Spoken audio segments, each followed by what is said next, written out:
반갑습니다. 할아버지 상국유사 제36화 진성여왕 편입니다. 진성여왕은 신라 51대 왕으로 진덕여왕이 성한 654년 이후에 233년 만에 등장한 여왕입니다. 처음 1년간 백성의 세금을 면제하고 황룡사에 백좌 강경을 설치하는 등 민심수습을 위하여 노력하였으나 신라는 점점 쇠망의 길로 들어서고 있었습니다. 숙부이자 남편이던 상대등 유형이 정치를 좌지우지하면서 부패와 타락은 극에 달했고 사방에서 도적대가 만연했습니다. 서랍을 곳곳에 왕실을 비판하는 글이 돌기 시작했고 다란이라는 불구식 언어로 쓰여진 글은 나무망국 찰리나제 판리 소판리 우우 사마간 부이사바하. 뜻을 해석하자면 여왕과 여왕의 총애를 받아 권세를 누리는 배실 아치들을 비판하는 것인데 지금으로 말하면 풍자한 대자보 같은 것이 붙었습니다. 배실 아치들은 국정을 비판한 다란이가 나돌자 대학자 왕거이를 찧었다는 혐의를 씌워 옥에 가두어 버렸습니다. 연단이 피눈물로 우니 무지개가 하늘을 뚫고 주연이 품은 원한 여름의 서지 내리네.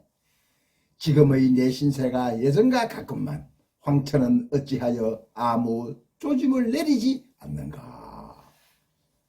해석을 하자면 연달아 태자단은 고국을 멸망시키려는 진나라에 대항하여 진왕을 죽이려 한 사람이며 주연은 제나라 사람으로 연나라에서 참언으로 인해 옥에 갇히자 하늘에 곡하여 5월에 서리를 내리게 했다는 이야기에서 유래한 것입니다. 왕거인이 감옥에 갇혔을 때 하늘에 호소하는 시를 짓자 하늘이 내린 벼락이 감옥을 쳐서 그가 풀려난 것으로 삼국유사에 기록되어 있습니다. 삼국유사에 기록된 진서여왕 때의 유명한 거타지 이야기를 들려드리겠습니다. 진성여왕의 막내 아들인 아찬 양패가 무리를 이끌고 당나라의 사신으로 가는데 이때 후백제의 해적들이 진도 아파트에 자주 출몰하여 활을 잘 쏘는 병사 50명을 데리고 갔습니다. 이때 거타지도 궁사로 뽑혀 따라가게 되었습니다.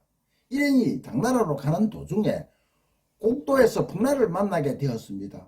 풍랑은 찾아들지 않아 꼼짝 못하게 된 양태는 사람을 시켜 점을 치게 했더니 섬 안에 신령한 못이 있어 여기에 제사를 지내야 풍랑이 멎는다 하였습니다.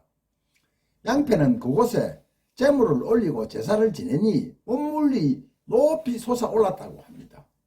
그날 밤 양패의 꿈에 한 노인이 나타나 현몽하기를 활을 잘 쏘는 사람 하나만 있음에 남겨두고 떠나면 풍랑이 멎을 것이요 라고 현몽하였습니다. 양패가 섬에 남을 자를 가리기 위해 궁사 50명의 각자의 이름을 적은 목간 50쪽을 바닷물에 넣고 제비를 뽑으니 거타지라 쓴 목간이 물에 잠기므로 거타지만 남기고 모두 떠났습니다.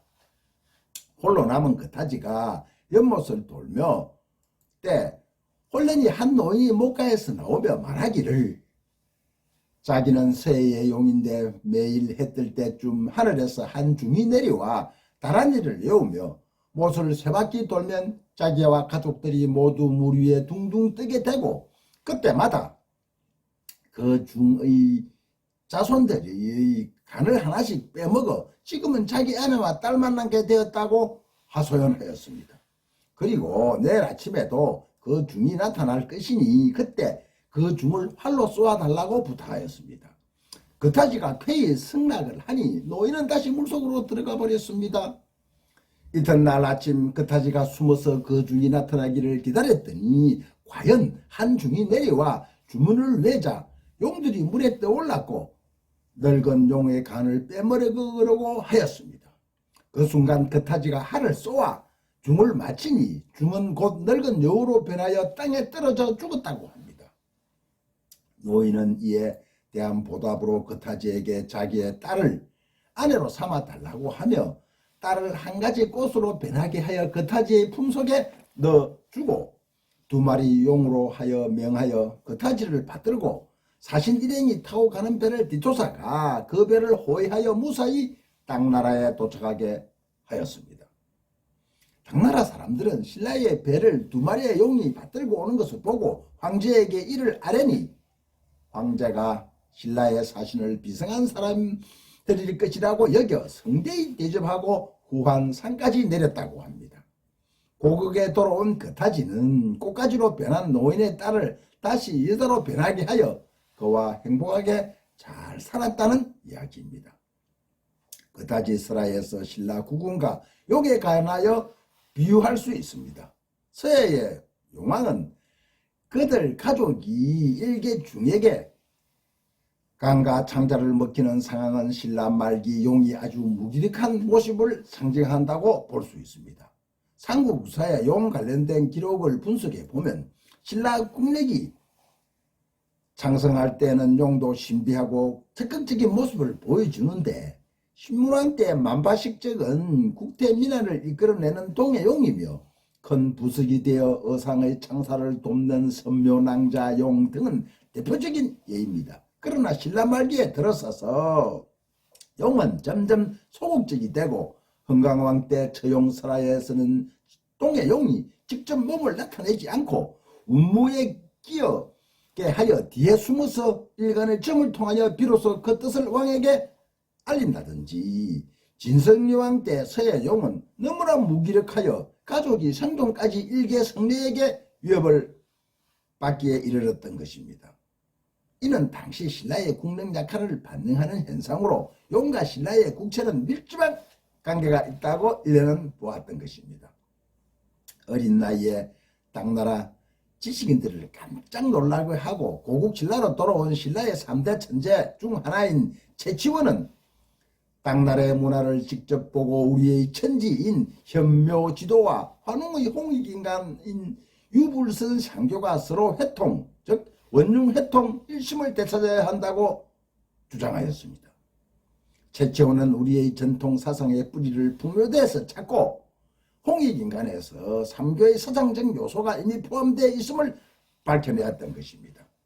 894년 2월 시무 10조를 올리자 진성여왕이 기꺼이 받아들이고 육두품 최치원에게 한림액사 아찬벼슬을 하사하였습니다. 아찬은 육두품이 오를 수 있는 최고의 벼슬입니다. 시무 10조의 내용은 직접 남아있지 않지만 당시 정치개혁을 하자는 내용이었을 것으로 추정해 볼 수 있습니다. 당시 시대 상황과 최치원의 사상을 감안하면 시무 10조의 내용은 진골 중심의 골품 제타파 전제왕권 강화, 호족 억제책, 인사행정과 조세제도 개혁 등이 포함되어 있을 것으로 추정해 볼 수 있습니다. 하지만 사치와 타락에 빠져있던 진골 귀족들이 반대로 시행되지 않았다고 볼 수 있습니다. 육두품 중심의 유교적인 개혁과 관련한 내용은 결국 간청되지 못했습니다. 이는 천년의 세월간 고차가 된 신라의 정치 제도로서 실현이 거의 불가능했을 것입니다. 물론 이 계획이 실패로 돌아감으로써 신라는 돌이킬 수 없었습니다.